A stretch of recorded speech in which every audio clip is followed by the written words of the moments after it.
Another world, another life. Driftwood the Musical, based on the best-selling memoir, tells the incredible true story of one family's miraculous escape from Nazi Germany. Critics describe it as mesmerising, sublime and stunningly crafted. Our world premiere season sold out. Don't miss out. Book tickets now for the May and June seasons at driftwiththemusical.com.au. In the spirit of reconciliation, the Theatre Thoughts podcast acknowledges the traditional custodians of country throughout Australia and their connections to land, sea and community. We pay our respects to their elders past and present and extend that respect to all traditional custodians of the land on which our episodes are recorded. And I remember turning to these guys and I was like, as if this is happening right now, like today, as if this is happening. And then that room just felt so, I don't know how would you describe it? Like just real, I guess, would be the thing. It's the reality of the show. It really seeped into, like, the connection between what was happening in reality and now the fiction of the show has really became just one. Melded. It was crazy.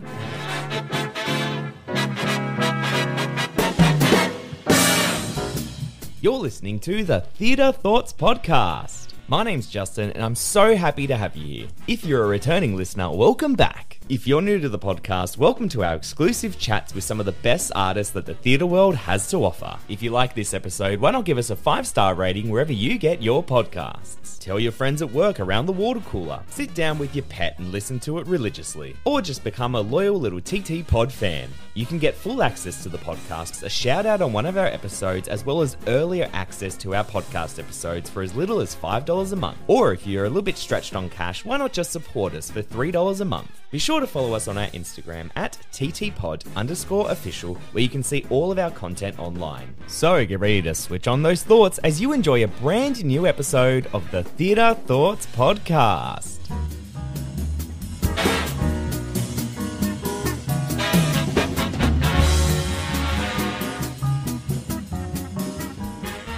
Welcome everyone to a very special episode of the Theatre Thoughts podcast. We're here in our first live interview with the cast of Expiration Date. So I'm going to introduce them one by one. We have our live little studio audience with us, which I'm very, very excited about. So let's start with the woman on my left. So we have an Australian, South African, Western Sydney actor, singer, theatre maker and choreographer who grew up on Darawal country.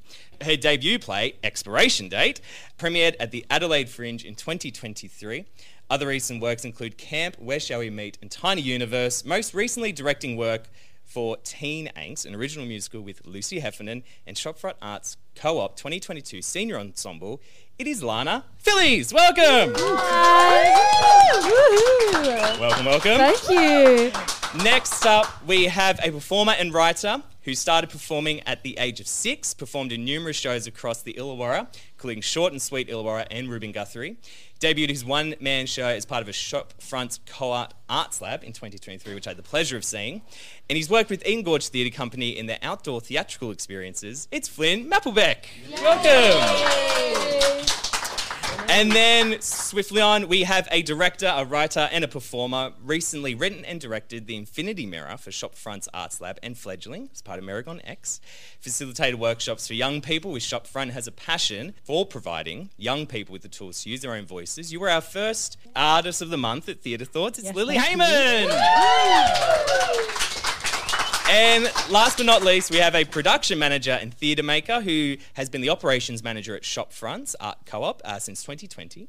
Production credits include A Practical Guide to Self-Defence with the National Theatre of Parramatta and Fledgling at KXT in 2022. And I haven't told you, but she is our next Artist of the Month at Theatre Thoughts. It's Tyler Fitzpatrick. I'm an artist. No one's ever said that before. Some people pretend she's not, but she is. Welcome. How did the show go this afternoon? Or tonight, I should say. Yeah, it was a sad one. Oh, was it? It was very good. I had a little tear. I did. I had a little tear running down my face. I was like, I felt that. In character? Yeah, in character. In character. And in life, but mostly the character. But yeah, it was nice. I think the adrenaline for the first week has well and truly worn off. Yeah. And now we're like, feeling. Yeah. Well, I had the pleasure of seeing the show on Saturday for your opening night, and it was great. It was very topical. Your acting was great as well. I think you've worked very well on stage together. You had a real natural presence as well. So congratulations on debuting it at Meraki. Oh, thank you. So let's talk about you. Okay. First of all, okay. So, Expiration Date, you wrote it. Mm-hmm. It's your first play. It is. Where did it start? In kind of two places. So we were trapped in lockdown, as we all were, and I had this insane dream that I was trapped in an elevator with my ex, and I was being pressed with all of these questions of like, why don't you want to be a parent, or why don't you want to be this woman that everybody expects you to be? Because like my whole life I've been told like I'm so maternal, or I'm really great with kids, or blah blah blah, but I completely reject that. No offense, kids. Okay. No offense. And so then I had this dream, and I woke up and I was like, oh my god, that's crazy. Wrote in my journal, and then forced this one to come on walks with me in lockdown, and I was like, I just don't want that life. And then we just chatted about how different it was and how much Flynn does want that life. And I was like, insane. So then we just recorded these conversations on my phone, and then one day I turned to Flynn and I was like, now this is something, isn't it? and then the play began. I just transcribed all of our conversations, and that's how we started making the show. That's incredible. I really kind of envy that sort of brain. I really wish that I could write something like that, but that's like, it's incredible. Oh, thanks. You definitely could write something. Well, but it's also very topical, like I said, because obviously it came from the Roe vs. Wade overturning in America, which is extremely, prevalent and controversial as well. It overturned on the day that we previewed the show for the first time to people, and I remember turning to these guys and I was like, as if this is happening right now, like today, as if this is happening. And then that room just felt so, I don't know how would you describe it? Like just real, I guess, would be the thing. It's the reality of the show, it really seeped into, like, the connection between what was happening in reality and now the fiction of the show has really became one. Melded. It was crazy. Right. Okay. It was crazy.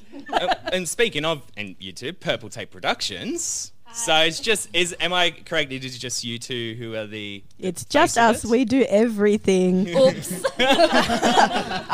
So, for example, in this show, we did the set, the lights. I directed it. Tyler production managed it. We produced it, and it came through our pipeline. So we all went to uni together. We all went to UOW. Woo! And even Justin. I did on Saturday. So UOW represent. But yeah, we kind of realised that we can do all of it ourselves, and it's way better. Even though it does stress us out sometimes, I think we actually work really well that way because we just get each other. So it just makes it nice and easy. Well, before I steal everyone's questions, I want to open up to the room. If anyone has a question they want to ask before I keep chatting away, if anyone's got a question, feel free to... We'll do it like school. Pop your hand up and I'll come over to you. Oh, excellent. I'm coming over with the Bless mic. you, Tom Crotty. You don't have to say your name if you don't want to. You can just ask a question. Hi, my name's Tom. I'm from Darlinghurst. Hi, Tom. Hi, Tom. I just had a quick question for Lily Hayman. Oh, God. Okay, sure. I've never held one of these before. Congratulations on the show. It was great. Cheers, thank you so much. Thank you. When I first saw that there was a show set in an elevator, I got a bit claustrophobic because as an audience member, I go, how does that work? How do I I was interested in how I was going to be engaged in a show that's just set in this 4x4 place. I was. Thank you. Thank you. It was great. But my question is, for actually anybody can answer this, but as a director, Lily, I was wondering, how did you meet that challenge, and what was that like in the rehearsal room, being like, cool, we've got this one space, we can't leave it, that's the premise of the show. How do we keep this engaging?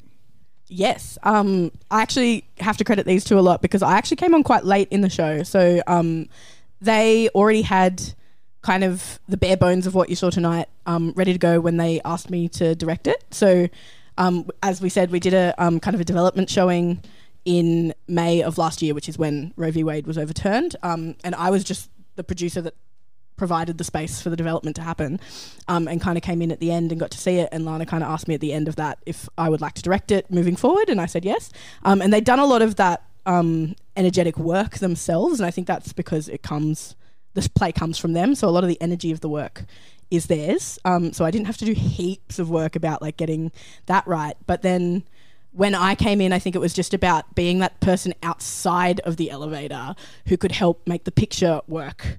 So it could be like, okay, like, yeah, it's great that you're talking to each other in this bit, but this is really important and you're facing the back. So, which happens so much. So like, nice wall. I was like, yeah, thanks. Yeah, I was like, yeah, open your eyes, please. Like, literally. Like these were some of the really early directions that I took with it. But then I really want to say that after Adelaide, actually, I think we learnt a lot from Adelaide because we had no set, we had no lights, it was a piece of tape on the ground and these two acting. And there was a few people who saw it in Adelaide who've seen it up here, and like definitely I think it's come into its own here with all those things and a bit of new writing. But I think we learnt a lot from that we could hold the energy of that work when these two were on and when they were with each other. You could just hold the energy. And so that was great for me as a director, because my usual style is to duck in and out of moments and like have all this movement, and like most of my shows have puppets in them and like la la la la la. I'm a big theatrical kind of director, so coming down to doing this was a big was really exciting because I was like, I can do that. I can do this too. It was really nice. So I'm really glad I got to have that challenge and play with it with two people that I'm very good friends with as well. I think that helped. Yeah. I was going to say as well that with the showing, one of my biggest concerns going into it, because it was just a loose audience, I was like, can you have two people in an elevator make that work? Is that just, visually going to hold up? And then that was kind of my first question to everyone that saw it after. I was like, did you find it boring? They're like, no, we wanted it longer. And that was like one of the main concerns for us, because it was only, I think, 35 minutes or something like that. Something short. A year ago, yeah. And then they said, no, make it longer, which was a very weird... And they said, we want to be with you. And yeah. I was like, oh, thanks. We want to be with you. Yeah, so, yeah. And spend more time together, yeah. Yeah. Does anyone have any other questions before I run back? You run at the back. Whoa. Michael. Hello, everyone. Hello, Michael. This is my partner, by the way. Hello. This question is for Lana, which is also my partner. Yes.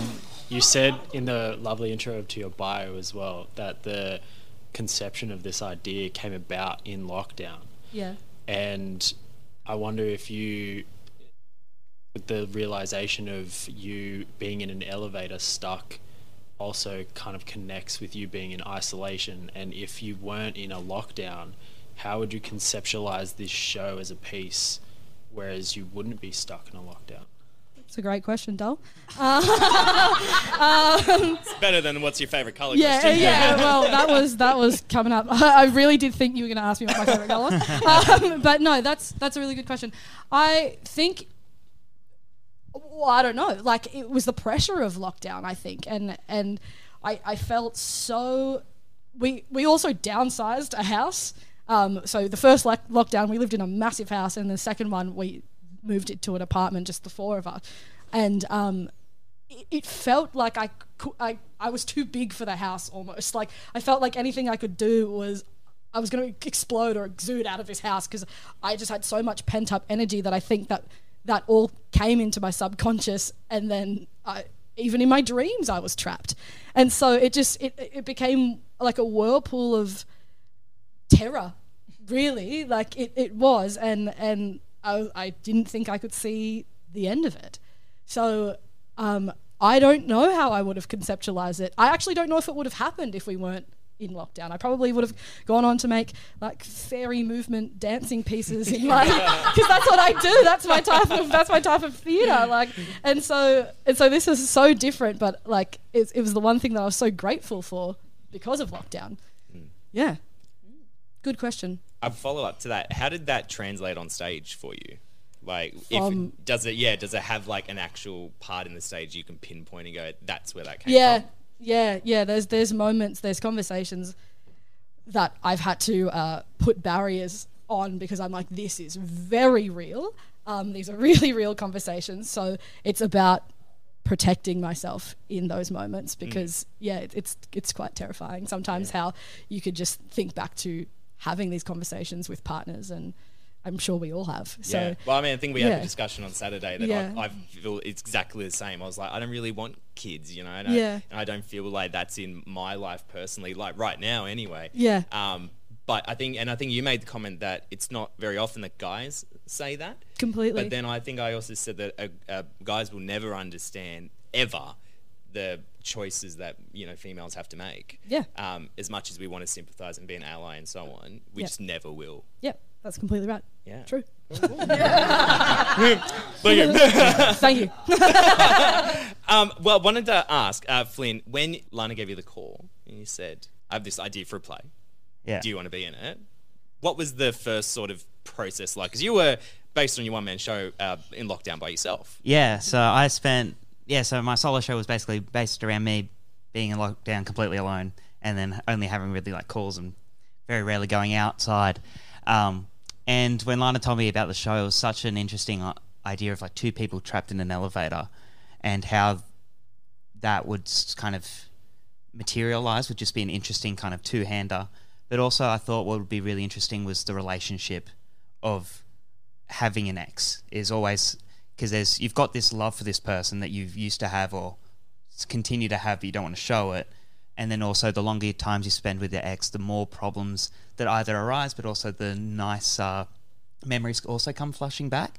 And so when Lana and I were talking about these characters and how they get along so well, and then there's this one concept that they both won't agree on and won't change about themselves, and they're both completely in the right to stay that way.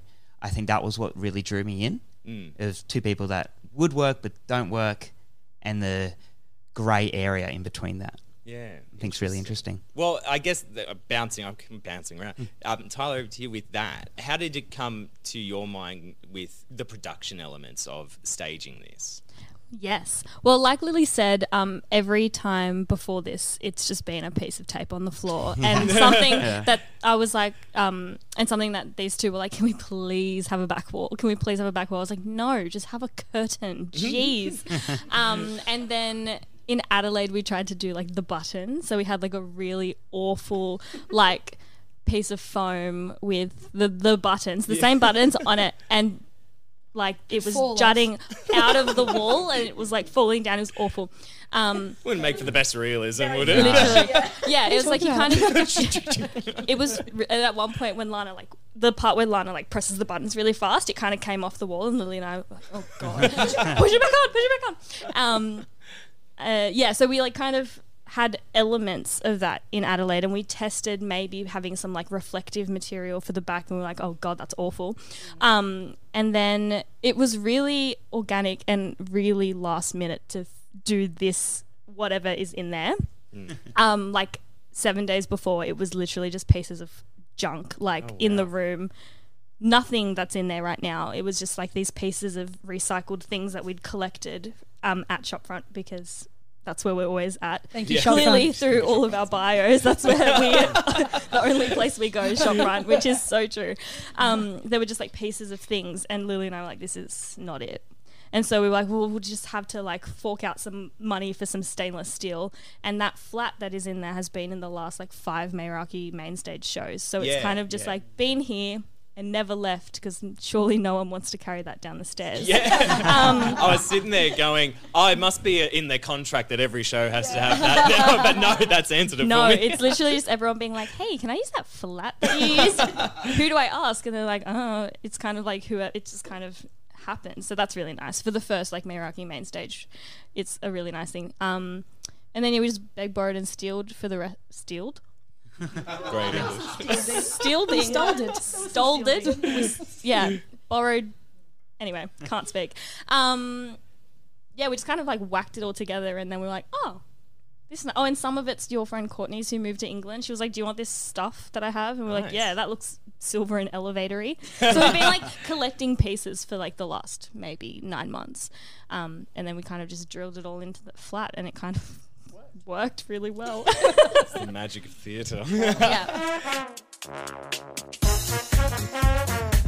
Running a small business? Are you promoting a new show or running a theatre space? Maybe you're looking for an area to reach potential new clients. Why not advertise with us on the Theatre Thoughts podcast? We have a range of packages and prices for you to put your ad right here on the podcast. For more information, contact us at theatrethoughtsteam@outlook.com or by heading to our website, theatrethoughtsaus.online. All right. Well, does anyone have a question before my big one that I want to ask? Oh my God. Anyone have any other questions? Yes. Oh, we're going up there. Oh, I'm darling. coming over. This is where I do my intermission music. Dun, dun, dun, dun, dun, dun. Hi, my name's Darlene, Hi, darling. Hi, darling. and I've had the pleasure of working with these three very talented young women. Not me, I'll hide in the corner. Yeah. But I just wanted to say thank you for putting on a show that expresses the views and experiences of a lot of women in the world that sort of are ignored or shunned or just not acknowledged. And parts of the story are just being brave and saying it out loud. Parts of the story echo my life. And I just wanted to say thank you very much for putting the show on. Thank you for saying And that, I'm darling. wanted to ask you, what sort of research did you do to put the show together, the story, sort of Yeah. talking to other people about it and like That was the main. proper That was research? the main thing. I spoke to a lot of women in my life that modelled the lifestyle that I kind of wanted to emulate, or people that I admire, which a lot of those people are single women with no children, and both of my mentors, one a single woman with no children living in Potts Point, and the other a CEO with a child, and it's incredible. So I had these beautiful in-depth conversations with so many gorgeous women who were willing to open their lives and their hearts and their stories and their successes and their failures in relationships, out of relationships, how they have moved through their career, how they haven't. And that was the research. It was just talking to really incredible women who have just like held me for so long, and yeah, it was such a privilege to be able to do that. And so those conversations kind of inspired the things that I really wanted to say. And then Roe v. Wade happened, and then I just went into that kind of loophole or hole, and I started looking through all of those things, and it came down to, what did I really, really want to say about this? And it's okay to not have children. That was the through line, and so that's what it was. So yeah. Great question, thank you. Thank you, darling. Yeah. Well, my big question I want to ask is, I'd love to know how you believe the theatre industry has changed in recent years, and how that has impacted the work you do. That's a huge question. Yeah, I'll let you have a think about it, and Justin. we'll edit. Yeah. But have a think of what you want to say. But yeah, so how has the theatre industry changed in recent years, and how has it impacted the work you create and the work you do? Please. I love this question. Shut up. It'll ruin the podcast. That is a fantastic question. I think I'm coming from a perspective of someone who works at Shopfront Arts Co-op, works with a lot of amazing young artists who are coming through right now. So I definitely understand that my perspective is one that kind of entered the industry as it was changing. And I wouldn't say that I have like a perfect knowledge of what it was like before. But I think it's worth acknowledging that the industry has always been propped up on unpaid labour, and that the industry has always required young people in particular to kind of do dangerous things and put themselves out there, and has asked young people to really make huge sacrifices in their lives to be able to have a career in the arts. And I think the new generation coming through is, I believe, starting to stick up for themselves more and making changes in that area. But I do think that there's a lot more work to be done. And I think a huge part of that is that the industry needs to be funded more, because if you don't have the funding, these people still want to make work, and they're going to go out there and make it for free, and they're going to go out there and lean over a ladder, and they're going to go out there and do whatever the big person in the room asks them to do because they want to have a career and they want to be known as someone who will work hard. Like, I remember I've been asked to like pick up lights that were on that are burning hot and move them, which is terrible. Like, I shouldn't, but like, because I was in a big room. That wasn't me. No. That was not Tyler. But like big people, like big like creatives who have careers have asked me to do wild things, and I've done them because it's a career I want to have, and so I do think that that has always been a feature, and the way that I have been incredibly lucky to work at Shopfront Arts Co-op because the people who work there don't ask that of young people, and the people who work there are incredibly generous. Like, for example, hello Daniel Potter, who has allowed me way more leave than I should have had to be able to do this and other works. And I understand that if I didn't have that place, I wouldn't be making the work I'm making. So I think in general, I think we need the industry to shift more towards that model of supporting artists. And I just really do hope that that continues. I think there's hope on the horizon. But I think there's a lot of cultural work to be done in theatre spaces to get rid of that idea that you just have to work yourself to death before you're allowed to have any money, let alone good money. So that is my opinion on that. Well, Albo, if you're listening. Yeah. Hi. Please. Just riffing off where we work. Hello, we're obsessed with our jobs. This is a show. I've been so grateful to work with theatre companies such as Shopfront, such as Milk Crate Theatre Company, who harness individual story and take from personal perspective and bring them forth to the stage, and that is the most incredibly brave thing to do, and to have honest and integrity on stage. The audience feels that in a different way to something that is completely fictionalized. So the more that people like don't have to bare their souls and to be dangerous, but to come from some sort of truth, and speak from truth, that's where the industry begins to change. And I think it's such a beautiful thing that I've learned and get to be a part of. Yeah. That's great. I think I've got a bit of a weird perspective on it since I've finished uni in 2020. Right. So I kind of only really came into the real theatre space. Oh my God, that's 10 years after I started. My God. Oh, sorry. Wow. Keep going, please. Keep going. We're going to edit that out. Yeah, just a beep over it, But yeah, so during 2019, I was kind of setting up to go on a few shows and do all these things for my final year at uni, and then we were doing Zoom calls. Trying to do a uni degree over Zoom does not work. And most of my assessments were uploading a YouTube video, and then they'd watch it and then like it and dislike it. It was just this whole thing. And you'd be like, yeah, that's awesome. It's so it was rough. It was very funny though. And then like your castmates were like, and then it was hilarious. Anyway, oh my God, yeah, it was morbidly funny. But so when I kind of, after 2021, after the second lockdown kind of came out, I had all of these projects that I'd lined up for 2-3 years at this point that I wanted to do, but we didn't really have, the space or lockouts and restrictions and all that.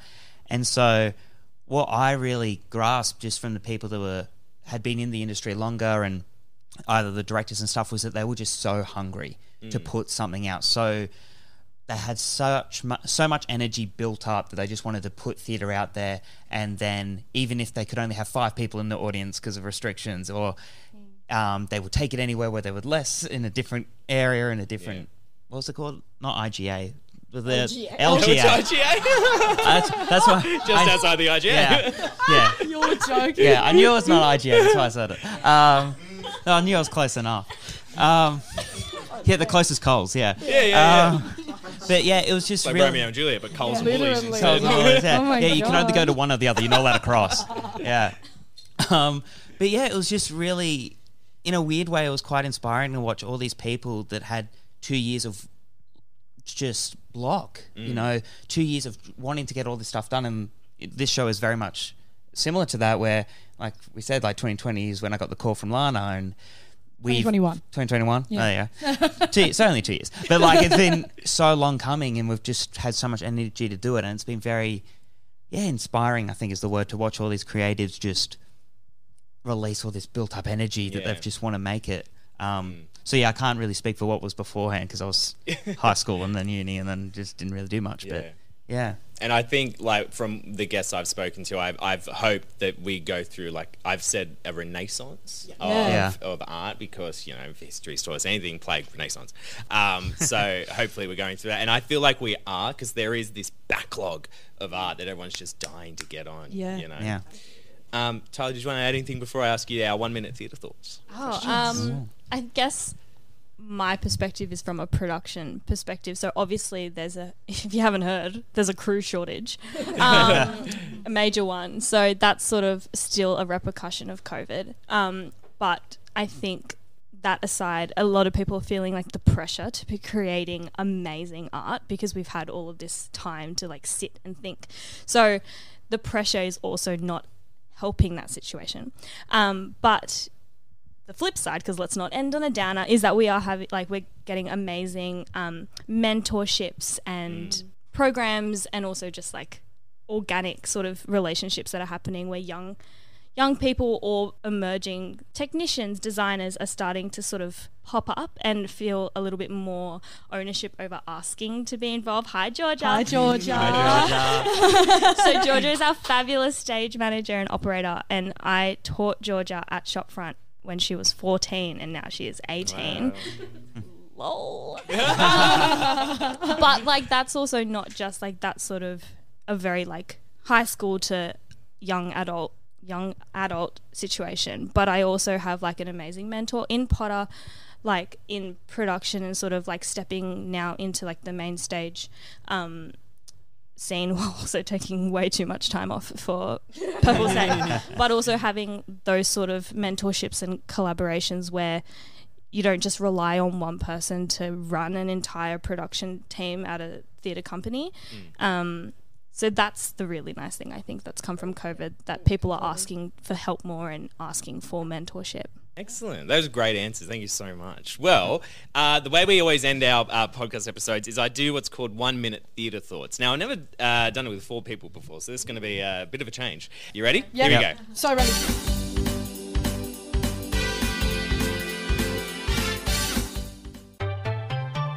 What has been your favourite production you've seen recently? The Wasp at KXT. Oh, Six the Musical. Straight Talk by Marigeku. Oh, that's a really good one.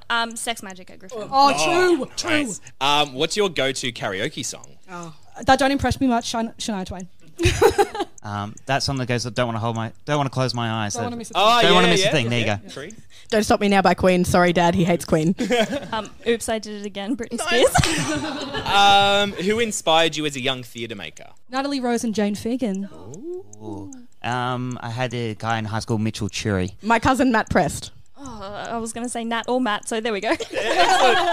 And the last question, which production would you most want to see come to Australia?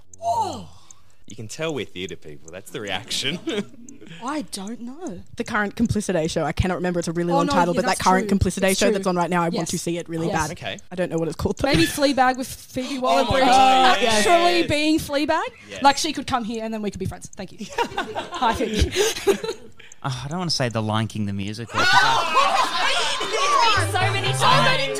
I haven't seen it since I was 6. I know. I'm sorry. I never got the chance. All right, I'm sorry. Grow up. I haven't seen it since I was like 5, and I miss it. All right, leave me alone. I can't think of a single theatre show. That's okay. The Lion King. Lion Finished King. there. Great. I miss it. I've seen it twice. I saw it once when I was 5, and I miss it. Yeah. Next. When I was 5, I don't Moving remember it. on. Absolute garbage. Excellent. And, well, I guess that's roughly a minute. Well done. Well, thank you guys so much for jumping on. Congratulations with the show. Thank you so Thank you, much. everyone, for joining us and Thanks, staying everyone. behind tonight for all your amazing questions. We'll give you a round of applause to end the podcast. Wow, thank you. Well done, you. Thank you.